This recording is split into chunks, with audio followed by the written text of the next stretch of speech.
মধ্য দিয়ে আমরাও বিরাট সওয়াবের ভাগীদার হয়ে যাব ইনশাআল্লাহ। এজন্য আমরা আমাদের স্বার্থেই তাদের জন্য দোয়া করা, তাদের পথ যেন চলা মসৃণ হয়, তারা যেন সঠিক পথে বাকি জিন্দেগি কাটাইতে পারে, তারা যেন ওয়ারিসে নবী হিসাবে দায়িত্ব পালন করতে পারে, যারা যেন কোরআনের ধারক বাহক হিসাবে কোরআনের মর্যাদা রক্ষা করতে পারে, কোরআনকে সমাজে আরো ব্যাপকভাবে ছড়িয়ে দেওয়া জিম্মাদারি যেন তারা পালন করতে পারে। আল্লাহ পাক তাদের সকলকে সেই তৌফিক দান করুন।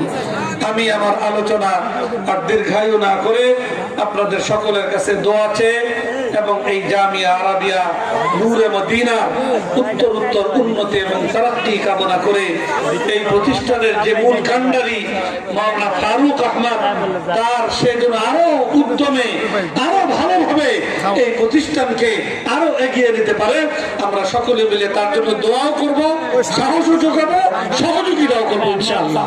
আল্লাহ